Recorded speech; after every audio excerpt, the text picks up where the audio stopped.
But we realize that there is limitation in name and shame. And I think we are standing guided by the East African Secretariat, and I really want to appreciate DSG Annette with all her experience in customs and trade. She said, look, name and shame won't work, and we truly believe that. It will actually make people fold their hands and sit back and say, we are going to continue with this. But we are saying we have to elevate this conversation to a political level. We can no longer do technical solutions to address what is increasingly a very charged issue for the region. I've told you it's an issue not only of livelihoods, but of our growth as a region, as a continent. We must do something. And so what I want to present to you is some ideas we've been working over the last few months. Something called an NTB Economic Impact Index that is not looking at naming and shaming, but is boldly stating the numbers.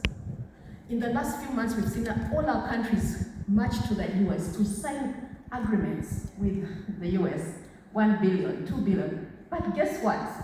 In East Africa, our GDP combined, GDP of $300 to $350 billion, we are looking at least 2 to 3% of that is held up in NTBs, $9 billion.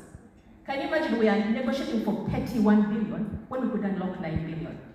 And so what I want to put before you is an NTB Economic Impact Index that doesn't name and shame, but puts the numbers on the ground. For every amount of sugar that is locked at the border, what's the economic impact? What is the diversion of trade growth? What is the diversion of tax revenue? We have already worked with the East African community on a cost recovery model. We can actually get these numbers. For every grain of cereal that is locked up at the border, what is the economic impact?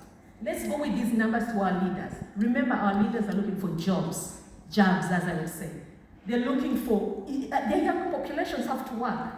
If we could only unlock this money that's locked up in NTBs, we could surely unlock the potential of our community and our region. And so my call to you, and my rallying call to Madam Minister, we need to elevate this. We see a lot of opportunity in Kenya providing the leadership that is much needed on these issues. You're already providing leadership on no-stop borders. We know it's an issue of trust.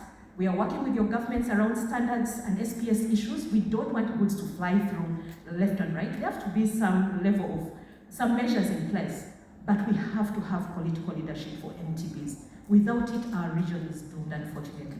And so, Madam Minister, my message to you and to the principal, can we take this message across the region? Can we address NTBs for what they are? Can we name the impact it's having on the economies, the economic impact? Can we actually push to have these numbers out? And say, Kenya, this is what is costing you to cause this NTB. Uganda, this is what is costing your economy. These are the number of jobs that are being affected. That, ladies and gentlemen, is my call, and I believe we can push it forward. Together with the EFBC, we stand with you, we want to support you. Let's make our advocacy cry very nuanced in the realities. Just, you know what it costs you. Every time your government said, you know you're not able to get the yarn from, say, Uganda, or whatever you need. You know what it's costing you. Let's name these numbers, and let's change our region. Thank you so much.